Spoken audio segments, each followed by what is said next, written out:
Well, it's a pleasure to chat to you. Um, Likewise. I think you're, if I've got my maths right, literally the third person I think I've interviewed who I've seen on Top of the Pops at some point.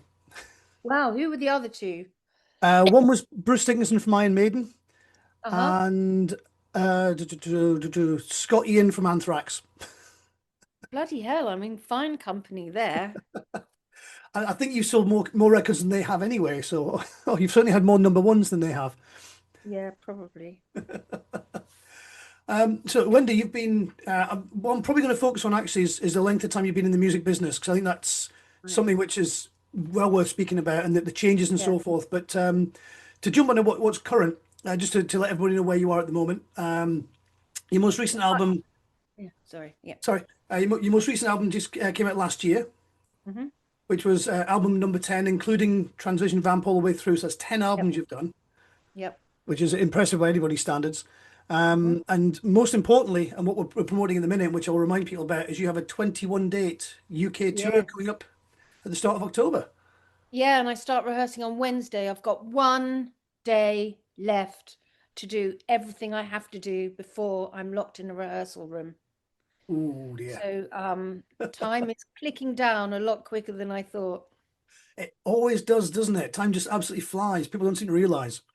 Yeah, and then it's on you. I start rehearsals this Wednesday, and then literally a week later, we're at the Mm. 100 Club. Wow. So this is not going to be easy. Yeah, jumping straight in the deep end in a fairly well-known venue, to be fair. So, Yeah, and apparently they're 15 tickets short of a sellout. So I'm very, very pleased. absolutely, that's brilliant news. It's something I was going to touch on, but we'll get to the tour again in a bit. I just want to go through a little bit the history as well, because Yeah. it's my memory of you, and you're a couple of years older than me, literally a couple. You're not that far ahead of me, looking way better Right. than I do. Yeah. I mean, you've still got your hair for a start, Right. but I remember you from the Transvision Vamp days initially. I mean, I was bouncing around singing into my mum's hairbrush, um, Yeah.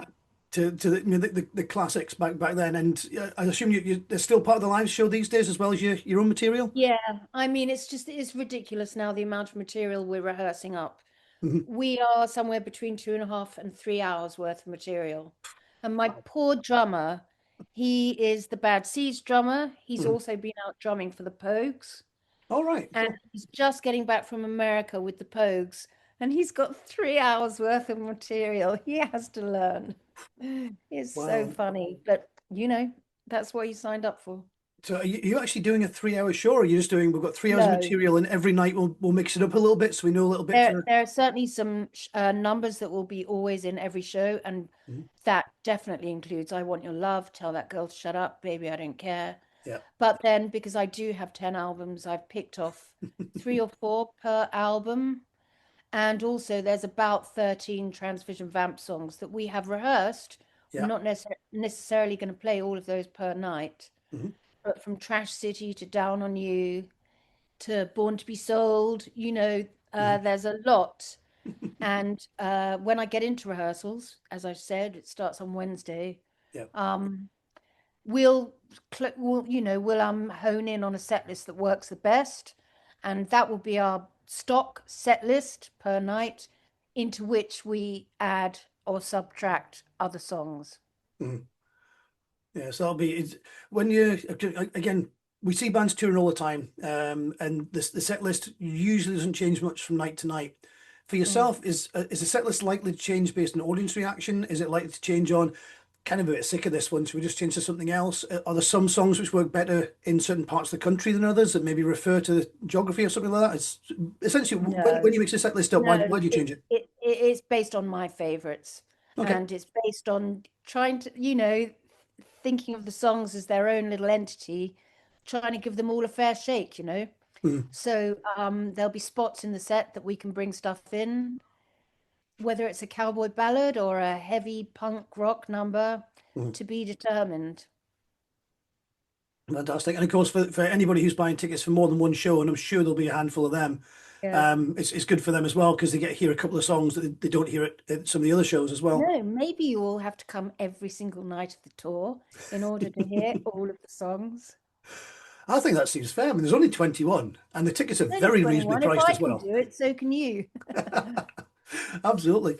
Um, I mean, looking back at what you've produced, I mean, your first three albums were Transvision Vamp ones, and am I right in saying that Nick did most of the writing across those albums? On the first two albums, yes. First two, yeah, and The then the third Grun, album, the third album, because I started off so young, I was 16 or 17. yeah, By the third album, my desire to have more of a input hmm, was poking through.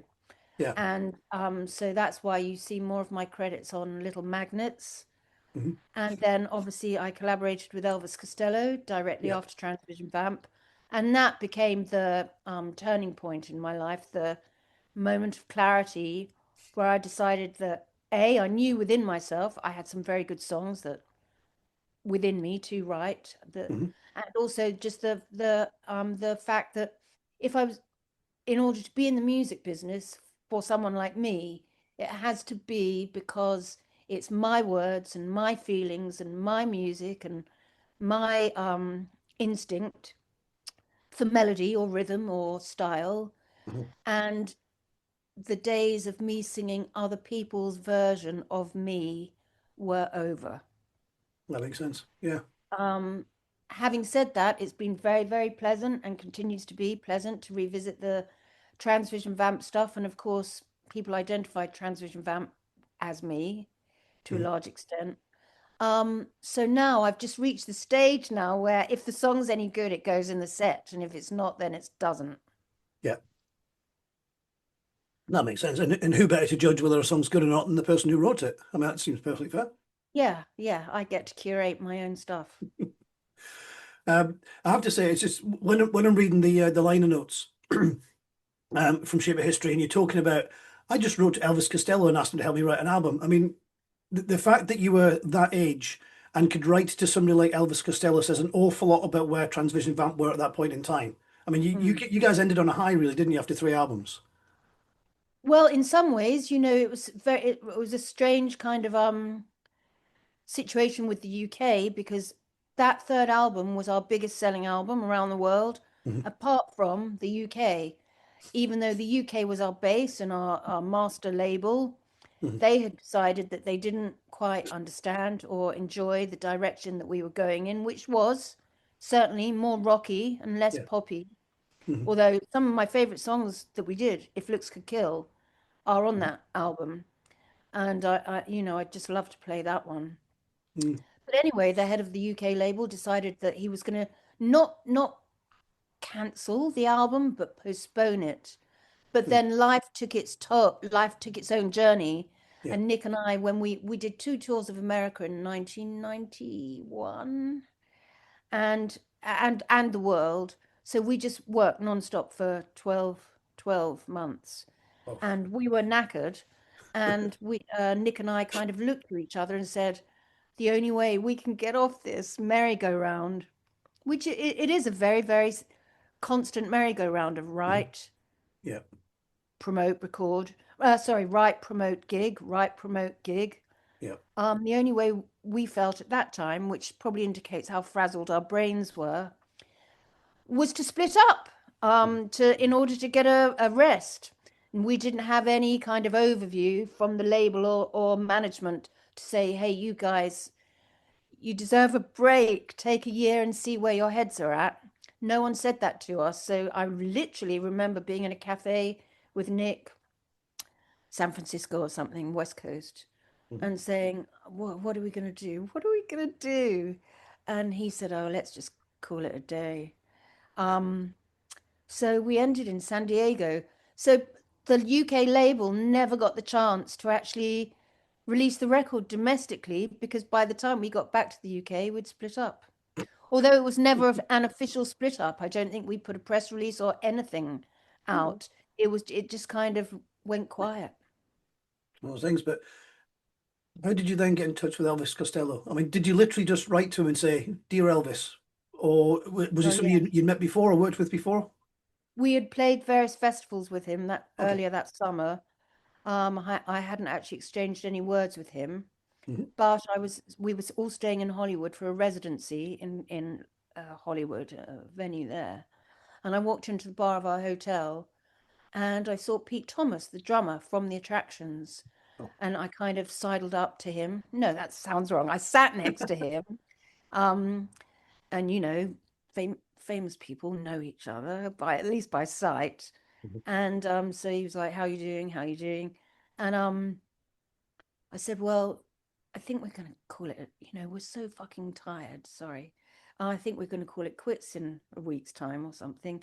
And then I just said off the cuff, "Do you think Elvis would do anything with me?" And he said, "Well, why don't you write him a letter?" And so that night I left the bar and went up to my hotel bedroom and got out. In those days, you got stationery in your hotel room. Yeah, I remember And that. and I wrote him a letter on hotel stationery, like you say, a kind of Dear Elvis letter, Mhm. explaining that I was going to move on from Transvision Vamp, but at the same time, not quite on my own two steady legs yet Mhm. to, write all the songs for myself. Maybe he'd write me a song, and I didn't hear anything, right? And then about 10 days later, I started hearing, positive murmurs, not from Elvis, but from his publishing company, because of course they control his Mm. songs. Yeah. And I started to hear word that he would possibly write me a tune, right? So then I get back to England and I open my front door of my house in London. And again, an indicator of how long ago this is. There was a cassette on the mat, the doormat on the inside of the house, and it was from Elvis, and it was a whole album. And so I, went to sleep for a while, and then I bought myself a return ticket back to Hollywood, where our major label was LA Disney, not Disney, MCA, Universal. Yep. Um, uh, and I went in to see the head of everything, one of those real massive power legends. His name was Al Teller. And I said, "Listen, Al, I'm not happy with the way this is going. I think we'd signed to like a 6 album deal or something. Mhm. You must release me so I'm free to do my own thing." And he said, "Well, that sounds great, but you still owe us this many albums." But what Universal had recently done was acquire the Geffen record label, All right. which is Yeah. an entirely independent label under the financial umbrella ownership of Universal. Because even MCA, everything just goes back to Universal, which is at the end of the day a filmmaking company. Mhm.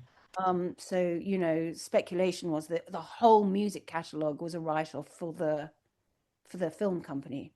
Yeah. Anyway, so I moved over to that was a fair deal, I thought.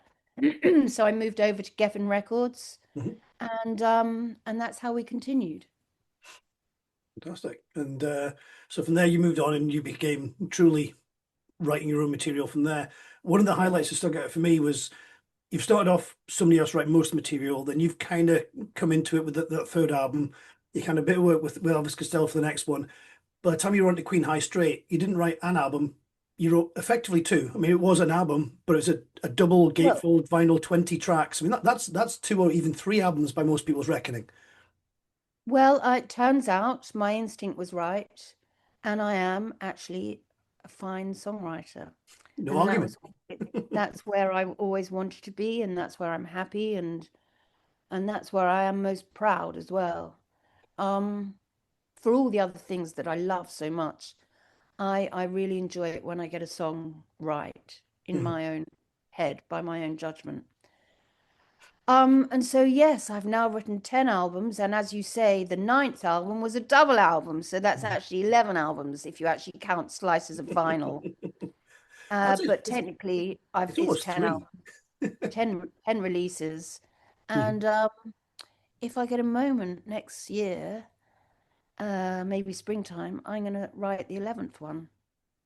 I did actually find, even with The Shape of History, the fact that the vinyl release is split over two records as well. You've got 12-inch and a Yeah, 10-inch, which is yeah. lovely. I mean, I am, I'm sure somebody out there will point me in the direction of something, but I am not aware of a paired album being released like that by anybody else before. So Really? for those who don't know, there's the 12-inch one, which is a standard 33 RPM, is Yeah, that right? And then the yeah. And 10-inch Plays at It plays, 45. yeah, it plays at 45 Yeah. because it's 13 songs, and we all musicians and music lovers Hmm. know that you just can't really, audio wise, fit more than 5 tracks onto a side of vinyl Yeah. without losing quality. Yeah. And so I asked and I asked, please, can we squeeze 13 songs onto, side A and side B?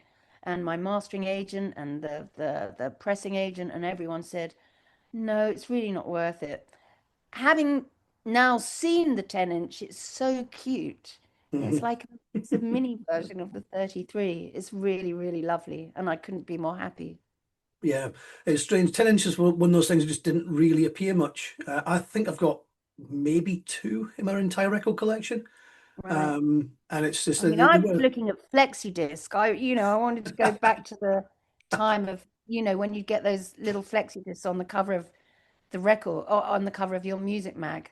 Yeah, Um, but flexi disc really isn't good quality. So, it's not. I've got more of those than I have 10 inches. I've literally got maybe about a dozen flexi discs right. stuck in a inside another 7-inch case somewhere. But yeah, I'm going to have to do a history lesson with a new blog post for anybody listening to this who's under 40 years old because they'll have no idea what we're talking about. Tapes, Yeah. I letterboxes. know cassettes. I know it's just ancient. I posted this. I must move forward because we're going to run out of time. But I posted this funny clip on Instagram the other day, and it was two little boys. One was maybe 4, and the other one was maybe 6, and their mum and dad, or whoever their parents were, gave them one of those old boom boxes and a Hmm. cassette, and Yeah, it had. I love the Beastie Boys, and it was the Beastie Boys, "Fight for Your Right to Party," yeah. and mum and dad said, just press there. And so like the little 4-year-old, he pressed play, he pushed his button down, and suddenly, you got the right. And both of these kids just went bananas. It was just such an instinctive reaction.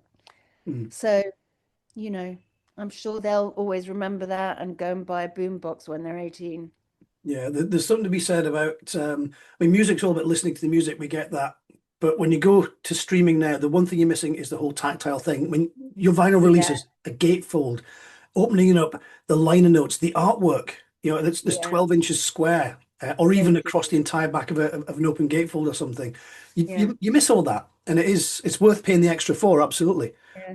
And it was a nice refresher to see a 4-year-old who Mhm. doesn't know any music history or any snobbery or any rules Yeah. just go bananas to the Beastie Boys on a cassette. Yeah, no, one thing I'm missing is a cassette player. I've still got two or three cassettes I just didn't want to part with, but Right. trying to find a cassette player these days it is tricky. Yeah. But moving on a little bit, talking about the live dates coming up in particular. As I said, we've both got a history. We've both been around for quite a few years. Mhm. And I've talked to a few artists over the last couple of years who have been going on for maybe 20, 30, 40 years in the music industry. How do you feel that your voice has changed from when you're younger to where now, and how do you look after it? How do you make Oh, sure that my you're actual still ready? singing voice Yeah. is still, if you listen to the records, I can Mm. still really reach those high pure notes. I know how. I've got big lungs. Um, Yeah, I've never really had, I don't overthink it, but I've never really, I must say, when I'm touring Mhm. constantly, then the top end of my voice will come like that choir girl, Supreme's kind of pure note Mhm. gets a little bit ragged, but Yeah. I've never lost my voice. Um, yeah, I don't know. What, I was born with a voice. You'd be lucky to be able to keep it. In fairness, the other artists I've spoken to have been predominantly male, and it's the top end that you mention of their songs, which that they are struggling with as they get older, the higher notes. So Yeah, yeah, I guess maybe it's the high vocal cords that get worn out. it could well Um, be. Yeah. but I'm fairly disciplined on tour, apart from meeting the fans for an allotted period of time after the show, Mhm. and I do put time into that.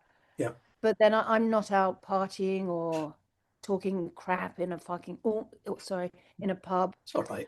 I go to bed and I stop talking immediately. Mhm. It's yeah, I mean it's one thing that people think about with the music industry, and I'm sure you did all the partying and stuff back in the Transvision Vamp days. And again, as we get older, we've got other things we can do with our time at night, and let's say chilling out and just relaxing and making yourself ready for the next gig. Because your 21 dates are spread over quite a tight period as well. There's a lot of traveling Yeah. involved, isn't there? There's hardly any stopping Yeah, to it's chill five yourself. dates on, 2 days off. Yeah. It's, it's hardcore. Mhm. And there's no one I know, whether they're young or old. I'm sure if you asked Olivia Rodrigo or, one of the young girls coming up, or Mhm. or men, boys, Yeah. uh, you can thrash it for a couple of years. But really, if you're on a world tour, if you're on a Beyonce or Taylor Swift sized tour, there's no time for that stuff. Mhm. Your job and your expectation is to give the audience what they paid for with their ticket purchase. Yeah. And that's everything that they want to see and hear, Mhm. not to roll out on stage, half awake, half awake from the night before and not be able to deliver something that is excellent. Yeah.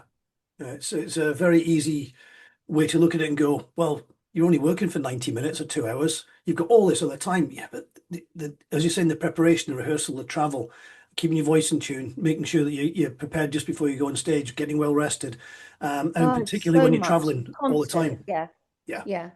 And in fact, the only peace you really get is that period when you're actually sleeping, Mhm. because the demands are enormous from, just even if it's just asking basic, what time are you getting there? Who, what do you need? Da, da, da. It's just so, you have to give yourself, once I start rehearsing on Wednesday, I'm in full commitment mode until October the 31st. The tour starts on, I want to say the 4th of October. Is that the first date? No, first, 1st of first, October, the right at whole the beginning of thing. the month. Smashing. Yeah. I'm hoping to catch you at the Glasgow show. So Oh, great. should be that one. I think one of our photographers is looking at covering. I want to say one. It's one of the ones down south. I can't remember, but we're trying to Okay, organise that as well. excellent. Yeah, well, Um, King Tut's will be amazing. It was last time.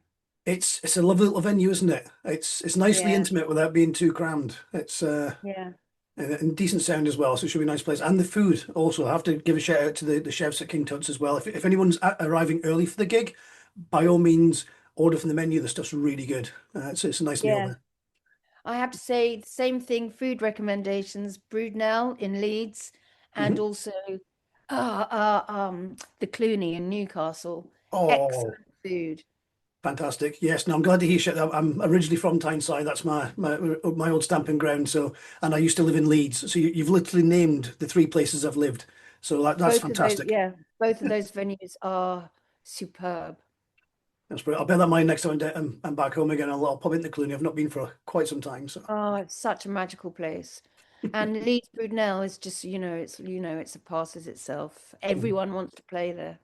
Yeah, it's nice that there are so many of these small venues around. It's one of the things that we as a website like to promote. We've got so much involvement with small upcoming bands, and again acts like yourself who are returning back to venues like that as well. And the grassroots venues are the ones that they're keeping music alive. If it's not for I them, you don't totally have agree. somewhere to percolate the music up from, which is so important. So getting Yeah, into and the gigs like that. fans love it. The fans love being in a situation like that Mhm.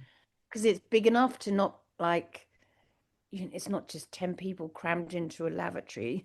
But on the other hand, it's not a stadium show either. It's not an arena show. Mhm. So you get proper access to see your favorite band. It's Mhm. very enjoyable for the audience and the band. Yeah, and to hear that you're so close to selling out, certainly some of the gigs anyway. So it's going to be a nice big crowd at the concerts as well, which is fantastic. Which Yeah, again, it's good for atmosphere as well. yeah, I'm feeling good right now. Good. That's what we're aiming for. I'm sure you'll feel even better by the time you get to Glasgow. Yeah, and even better on October the 31st when I know I've done it all successfully. And you can sit there and eat all that Halloween candy and Oh my God. I'll be on my hands and knees by then. yeah, it'll be worth it. And you can actually one thing I did actually notice there, just as I was going through a couple of videos as well. You're actually touring with Transvision Vamp in Spain and New Zealand next year as well. They only just got announced an hour ago. So Wow. yes, Transvision Vamp officially begins in 2026. That's amazing So news. I know it's effing crazy. So I'm on the horse and I'm riding it. Hmm. So this is you just warming up for Transvision Vamp tour, really, isn't it? Let's be honest. No, no, everything is special. Everything is special. I like that. You know what? Everything is special. I think that is a wonderful place to end. That's a great soundbite to finish on. All right. Well, thank you. This episode is copyright The Moshville Times, introductory music by Elliot Alderman Broom, and any music used throughout the episode is copyright to the original performers and creators.